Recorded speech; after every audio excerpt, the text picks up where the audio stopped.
Okay, Bezos Hashem. Today's daf is Masechta Sanhedrin Daf Chav Beis, number 22. Some incredible Gemaras today. They're all incredible, but memorable. And we're just going to start from Chav Aleph Amid Beis, Tana Rabbanan. Chav Aleph Amid Beis, a little bit after the Gemara on Chav Aleph Amid Beis. Let's go through it. Again, we're talking about the halachas of a king. Tana Rabbanan, the rabbis taught. Chesed v'zov lo yar beloy. A king is not allowed to amass too much wealth. Yochal afil kidei litin la Spanya. I would think that he not allowed to amass wealth to give to his army, have a surplus of funds for his army. Talmud loy. He's not allowed to accumulate wealth for himself, but if it's for the Pentagon, for the army, he's allowed to accumulate a surplus of wealth. Okay. Hi, Sheldon. We just began. Great. We're on Chafal from a base. The only reason why the Torah tells you that he's not allowed to accumulate wealth for himself. Halav hachi, but if the Torah did not tell you the word loy, havamina, I would think, afila kedelitin aspanya nami loy, he's not allowed to accumulate wealth for his army. I mean, every king needs an army. So if it just said v'chesa v'zov lo yarbi, he should not have money. So then, would you think that he shouldn't have any money in the treasury to even support an army? I can't even think of such a pre-thought. Answers the Gemara that it's the Chumash is teaching you that that to have a surplus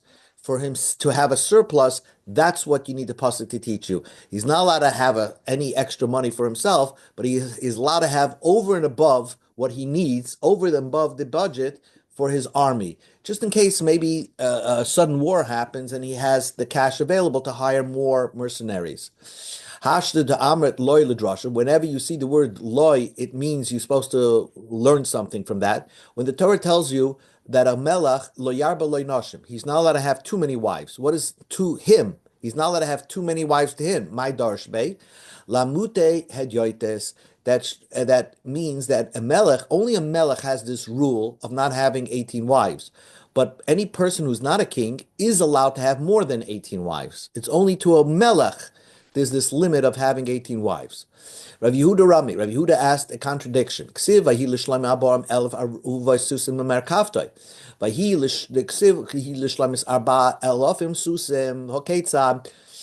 there's two psukim that seem to, one says 40,000, one says 4,000.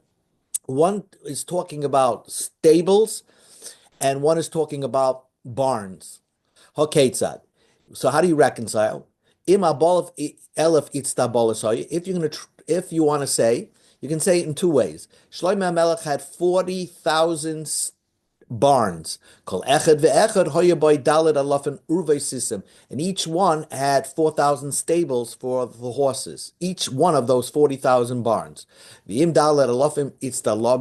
he had 4,000 barns, that each one of them had 40, each one of those barns had 40,000 stables for horses. So that's how large.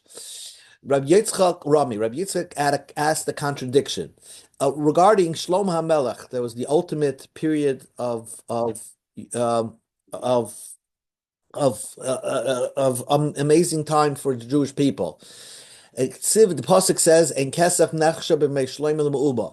Money was worth nothing. Everybody was wealthy, and the money wasn't amount to anything.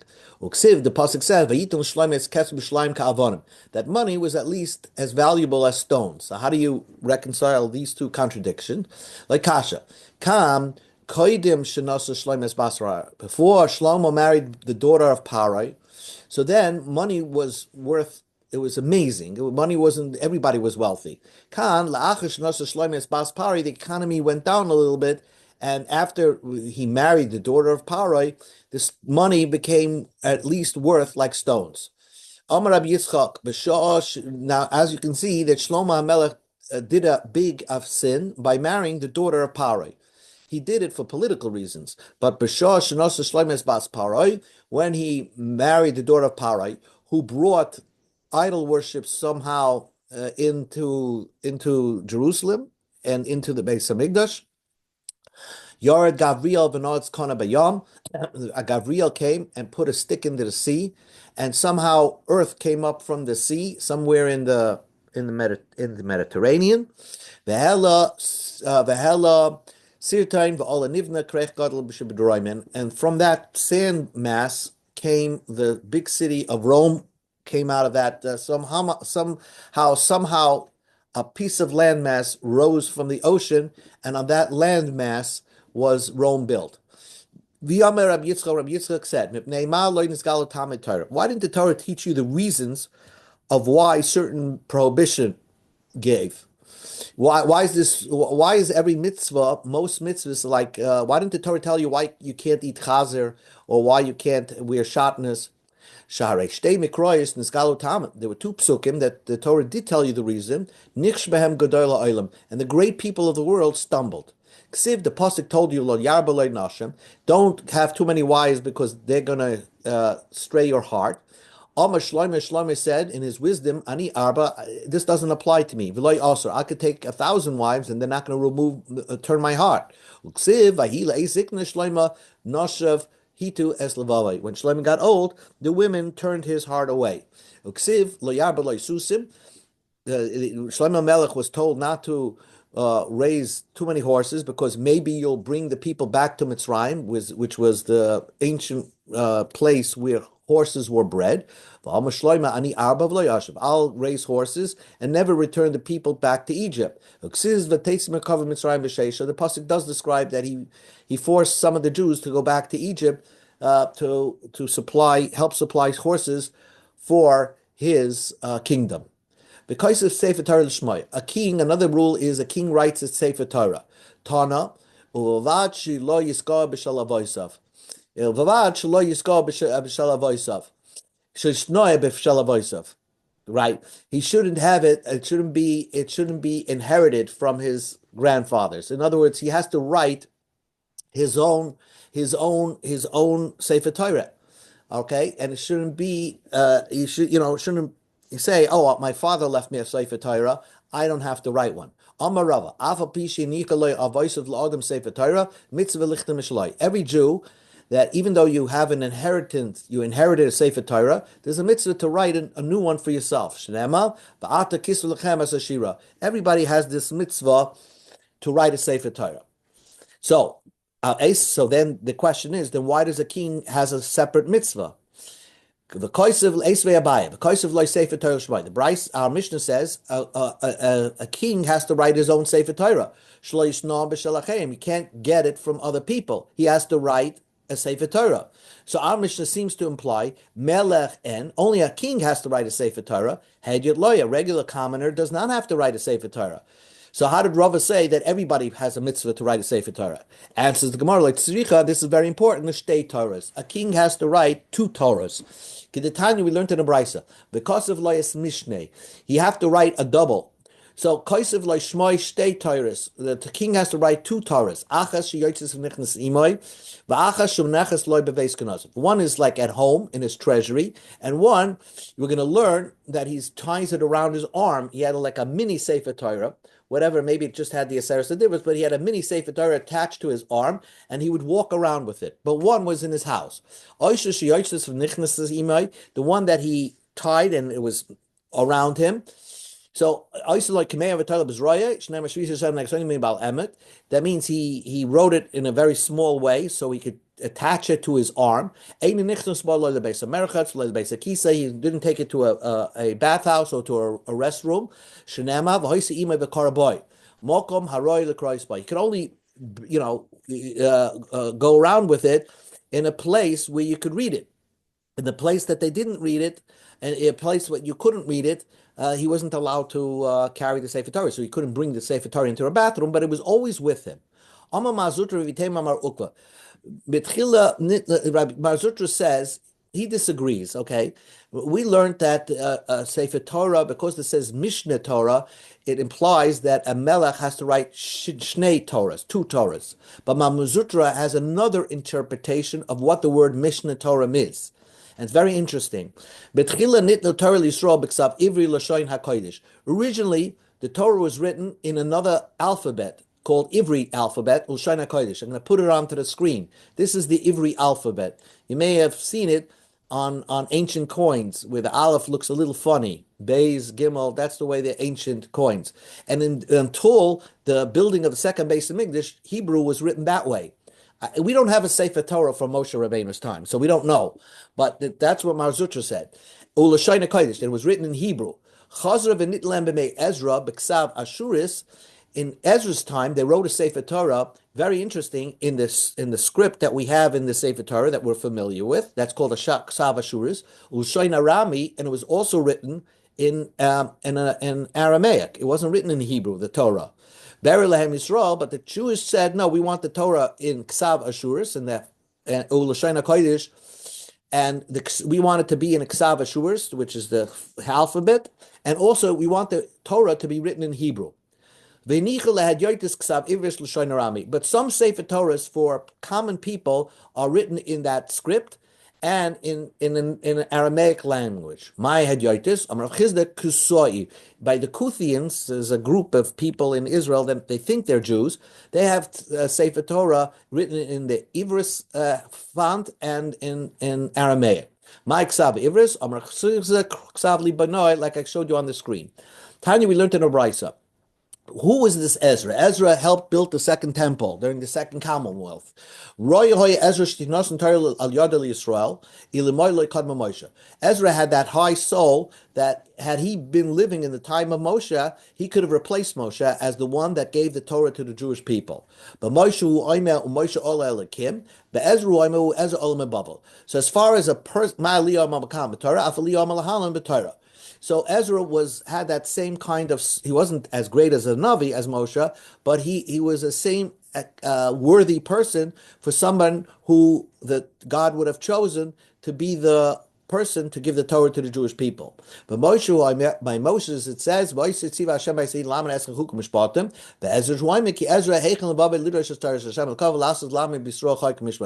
the very similar souls, so to speak, between Moshe and Ezra.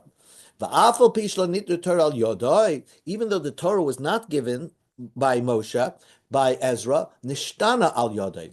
The Torah changed through Ezra, because as Bar Zutra explained, that originally the Torah in the time of Moshe was written in the Hebrew script, in Hebrew language, but the Hebrew script is Lashon Ivris, which is this.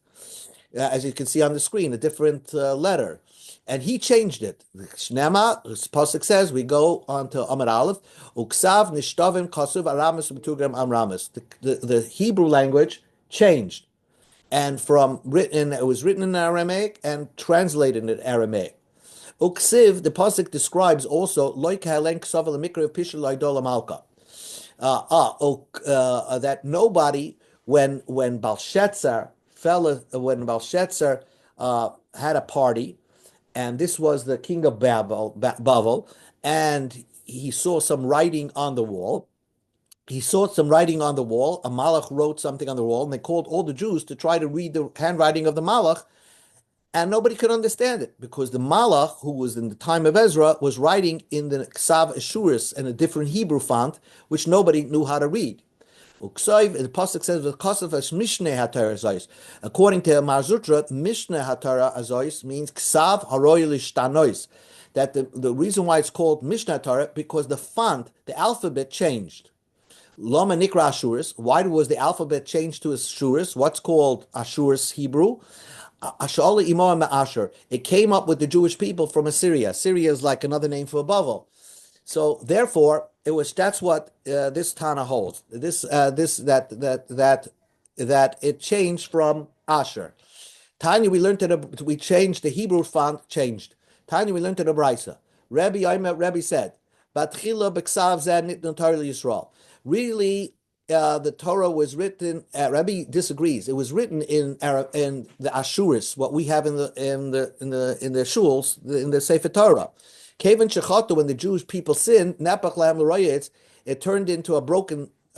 Nobody knew it. Somehow it got lost in the generation. But Kavan Shechazu Brahem, when Ezra returned to build the second temple, Hachziru Lahem, this alphabet came back. So basically, Rebbe agrees it changed. But in the time of Moshe Rabbeinu, they had the Torah written like we have it today, but then it was lost for a period of time because of the sins of the Jewish people. But then Ezra brought it back. When you come back to Jerusalem, Asira Tikva, now I'm going to repeat, I'm going to change it back to what it once was. That's what it says in Zechariah. Ashuris. Why is it called Ashuris? So one we said before it came from Ashur. Another says Shem Usherish Biksav. It's a beautiful handwriting. It's a beautiful. It has such a charm to it. So those are the opinions that the Hebrew language changed. Either it was lost or actually Ezra changed around the alphabet. That's why it's Mishnah Torah. But Rab Shimon ben Elazar, Mishim Rab Elazar Parta, Shama Mishim Rab Elazar Madoi, he's like our Mishnah. Ksav Zel Nishtana Kol Irkar. Hebrew never changed. It was always the way you see it in Shul. That's the way the Torah was always written since the time of Moshe Rabbeinu. Again, we don't have a Torah from that time, so we can't prove who's right. We only, at best, have a Torah maybe 1,000 years old. But Shinema, the pasuk says, Vave ho'amudim. The Torah says, Vav, the hooks of the Mishkan was Vave ho'amudim, and it was shaped like a Vav. So that Vav is similar to the Vav that we have. Ma'amudim lo nishtadnu, just like the pillars didn't change. It was the pillars that held a hook on it, that held the screens of the Mishkan. Vavim lo nishtanu. The Vav that was in the time of Moshe Rabbeinu also never changed. The letter Vav. So just like the letter Vav didn't change, every letter didn't change. V'oimer, there's a pasuk and says that to you Jewish people, the edicts of Achashverosh was written in their language and their script. Just like the language Hebrew was never changed, it was always the Lashon HaKodesh. So also the alphabet of the Jewish people never changed. If the alphabet never changed, so then why is it called Mishneh Torah Hazois? That the Torah was Shinui, had a change. According to this, the Amar of Lezer ben Parta and Rab Lezer Amaydoi, it never changed. And says the Gemara, like we said before, L'shtei Torahs, there were two Torahs. It was for a king who's supposed to have two Torahs. Achas yotzes v'nechachas imoi, v'achas v'nechas b'veis genozov. Oishes yotzes imoi, v'nechnesas imoi, oishes yotzes k'mei v'tolei b'zroi, shnema shvisisem l'negdi somid. So that Torah was always with the Kohen, with the Melech, and that's why a pasuk says, David HaMelech says, I place Hashem before me, Tomid, all the time, because David HaMelech was saying that I wrapped a Sefer Torah around my arm. The Idach, but according to the other opinions, that a Melech did not have a Sefer Torah wrapped around his arms. So what does Shivisi Hashem Lenegdi Summit teaches you? Hi Shivisi my Dorish Bey. Hu Mebailek to Rav Chana Bar Bizna, Rav Chana Bizna, Rav Shimon Chazida. It's referring to everybody. Hamaspalel, when you're davening, tzarach shira atzmai ki ilish china kenegdoi. You should always appear that you should always take a moment to meditate that the presence of God is in front of you. Shnema, b'shivisi Hashem l'negdi shami. I place before Hashem God before me constantly. So Tamid doesn't mean always, but Tamid in this context means constantly. Whenever I daven, I just meditate to think of God. And it's not referring to any king. So now, the Rab Shimon, the Oma Ksav Zel Nishtana, according to Rab Shimon, we just learned that the Ksav never changed. My loy kahalein Ksav Mikre. What does it mean that they couldn't read? Why couldn't they read in the time of Balshetzer? The Jewish people read the handwriting on the wall, which was written in Hebrew. Amarav v'gematri echtelchaim yites idach pichkamas. What was written on the wall, menei, it was written in Atbash language, written in code language. My parish luhu. What does it really mean? Basically, the writing on the wall told Belshazzar that your kingdom tonight is going to be lost, and Persia is going to conquer Babylonian. Menei tekel parson. Menei means your days are numbers. God numbered your kingdom in the amount of days. Tekel we weighed you on the scale, and we don't see any tzedakah that you did, any righteousness.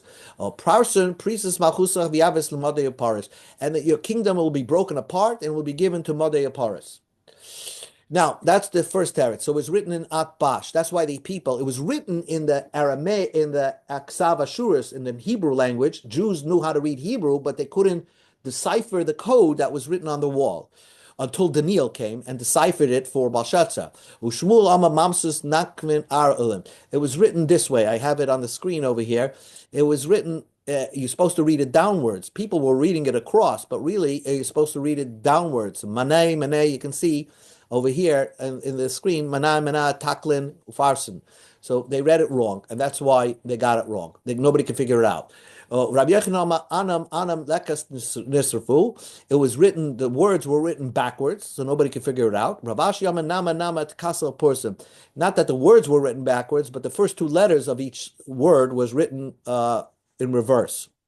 Anyway, new Mishnah. Mishnah says, "In Reichin al Susa, you're not allowed to ride on the horse belonging to the king. Ve'yeshad al Kisa, you can't sit in his throne.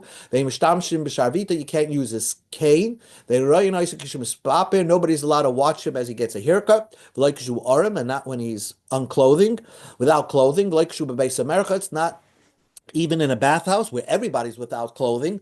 Your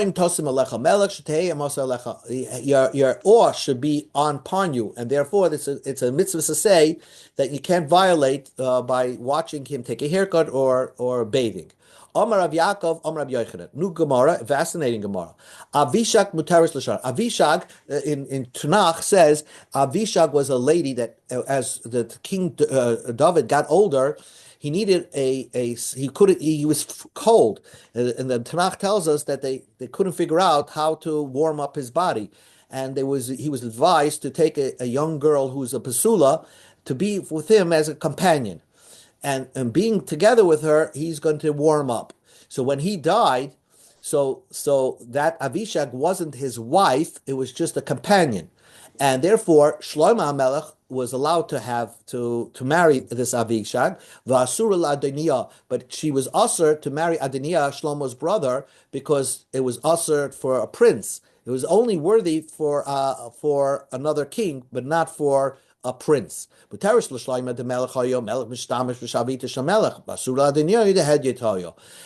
was also for Adoniah because he's a commoner. He's not a king. Only a king can use the staff of another king. Avishamai, who is Avishag? So you should know. His servants advised him, if you're feeling super cold and there's nothing that could warm you, clothing, nothing, then get a young girl. They found a pretty girl. She was so pretty, and she became his companion, and she served him. Amra, so she finally said, Ninnas Saban, I want you to marry me. Amalai Asiris Alai. So David HaMelech said, I can't marry you because I already married 18 women. Amrle, she said to him, you're just pushing me off. A thief says, when he has nothing else to steal, he says, I'm a peaceful man, I don't steal. In other words, you're pushing me off. And the reason why you're pushing me off, I think, is because, this is what makes this Gemara very fascinating, is she told David HaMelech that you cannot be intimate with a woman because you're too old. Amr lahu. So David was shocked by that statement. He said, Kirulu Basheva, call my wife Basheva. Iksiv, the pasuk says, Vatavi Basheva Melech HaChadra. Basheva came, and Avishag was there. Amar Rav Yehuda, Amar Rab, Ba'is Sha'ah, Kincha Basheva, Basheva B'shloish Esrei Mapis. In front of, or with the knowledge of Avishag, he had 13 times, he was 13 times intimate with Basheva that night, to prove a point that he's not too old to have be intimate with a woman, and that he was saying the truth that he can't marry Avishag because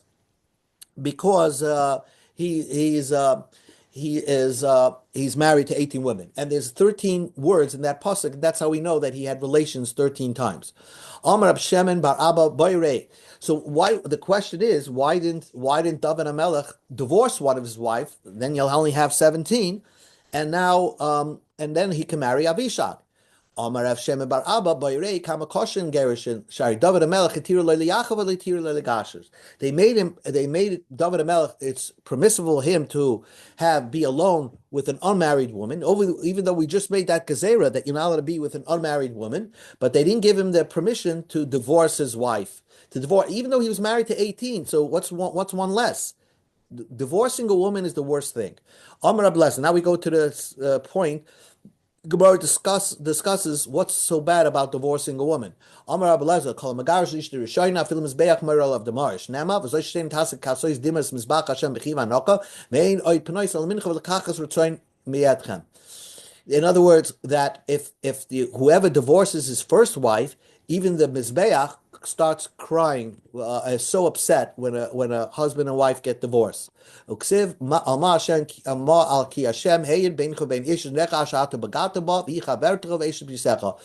reason why God is crying? The mizbeach is crying because you betrayed your young wife. This the Gemara over here is now talking about how a person should appreciate his first wife. The death of a person's wife is not felt more. Hashem doesn't kill a person's wife, take away a person's wife. Person made a donation and then doesn't follow through in giving on that donation. So then, what does God do? God makes his wife sick and die, and that's a terrible thing. If you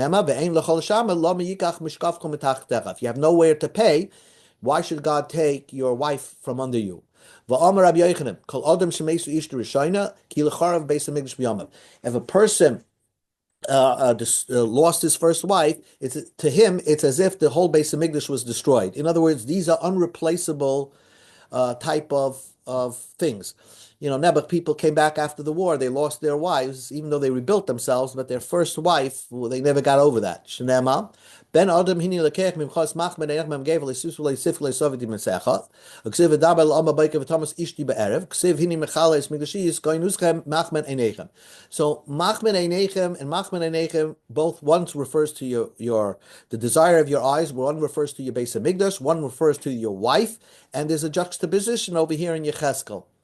So there again, you don't get over that, and you always remember it. Omar Rab Alexandri, call Adam Shemesh Ishta B'Yamav Olam Chashich B'Adai. If a person has his wife dying in his lifetime, the world goes dark for him. Shnamar Or Chashich Ba'Aloi V'Neira Olav Yidach. That's a pasuk. A person goes dark. He's more depressed. You can never get the happiness back. Rabbi Yosef Bachanina Ama Psi Yosef Katzrei Shnama Yetzri Tzadei Oinit. It's very interesting. His wife dies, and then all of a sudden he's starting to walk slowly. Even though he was a healthy guy, a few months back, but after his wife died, he's walking slowly like an old man. He can't think of how to advise himself because he lost his wife. If a person loses his wife, he doesn't have who to talk things over with. To make a couple, it's as hard to God as the Kriyas Yamsuf. What does that mean? So, give me another 3 minutes, and then we'll stop. Just want to turn the page. It's hard to make a zivik like Kriyas Yamsuf. Nema lekim b'yishiv yichid b'yisem moitzi yasiyim b'kashars as moitzi yasiyim al k'moitzi yasiyim al tikka b'kashars el b'chiv v'shuras. So the pasuk juxtaposes that God brings singles into a unit to make them one, and that's to God like He took the Jewish people out of Mitzrayim from a jail and He brought them to the Kriyas Yamsuf where they were crying and singing. So we see that it's a very difficult thing to God. It's like a big mace when a couple gets together. Says the Gemara, Eini, it's not so. From Rabbi Yehuda Marav, Abom Yoim Kaidim Tziyas Avlad, Bas Kol Yoitzav V'Meres Bas Pliny Pliny. That a person is destined with his first zivug. Before you're even born, it's already set up, so it's already done. Why do you consider it such a massive nace, a sudden miracle? Like kasha haba zivik rishon, haba zivik sheni. Whatever this means is by the first zivik, the first time a person gets married, that's easy. But sometimes if a person loses his wife, to make the second marriage, that is a bigger nace. That's the simple way to interpret it. Others interpret it that even a person, for some reason, wasn't roy to get his zivug, so shidduchim come harder if for some reason he wasn't worthy of a shidduch. Amar Shmuel bar, and that's called zivug rishon, that's called zivug sheni. Amar Shmuel bar Nachman lakol yesh tamura. For everything you can replace, the cemetery is full of irreplaceable people, right? For a joke, but everybody you can replace. Chutz me'esh nu'urim, the wife of your youth. Shnema ve'esh nu'urim ki sima'es. Master Rabbi Yehuda, Rabbi Yitzchak Brei. Rabbi Yehuda was teaching this teaching to Rabbi Yitzchak Brei. He was teaching his son how important the first wife is. Unreplaceable. Nobody could figure him out, a man out, his personality, and understand him, only his first wife, because you have time to work things out. Shnema, and you're young. Shnema, yi makar chabarach smach me'eshes nurecha. Amalai, so Rabbi Yitzchak asked his father, Kagoyman, give me an example of a good wife. Amalai, Kagoy Imcha, your mother is a good wife. Says the Gemara, Eini, V'hamakri le Rabbi Yehuda, Rabbi Yitzchak Brei. Rabbi Yehuda was teaching the pasuk to his son. I find women to be as bitter as death, more bitter than death. And V'amalai, and Rabbi Yitzchak asked Rabbi Yehuda, Kagoyman, who is an example of a bad wife? Your mother is a bad wife. So how could Rabbi Yehuda in the same person tell his son your mother is the best wife and then say that she's the worst wife? And says the Gemara, Miskaf Takifa Ibure Abra Bemila. She got angry very quickly, but she was a tough woman, but it was easy to appease her. So that's why he said one thing once and the other thing another half a minute, and then we'll stop. Amar Rabbi Shmuel about Uni Mishmei Rav. Isha Goylam Hi. A woman is like an unfinished product. You have to set things up in the beginning of your marriage. The Eina caresses bris alamisha asa kli. She doesn't be committed only to the first man that she has intimacy with. Shnema ki bayalayich aseich Hashem tzavoko shemai. A pasuk that says that a person that somehow she's most connected to the first person that she's intimate with, and that's usually her husband. Tana, we learned in a brisa, ein ish meis ela ishtay. A woman is not felt more by the death. Only a person doesn't die. Who feels it the most? His wife. And when a woman dies, who feels it the most? Her husband. Elimelech died. Who felt it most? His wife Nami, the husband of Nami. She was the husband of Nami, so the Torah emphasizes, the Tanakh emphasized that Nami felt it the most when her husband died. A woman, when she dies, her husband feels it the most. It's not the kids, because it's this week's parsha. Yaakov told Yosef that when I was coming back from Padam, I felt it the most when your mother Rachel died. Mesa Olai. So therefore, we see that it's felt most by the husband. Okay, we'll stop right over here and we'll catch up again tomorrow. Thank you.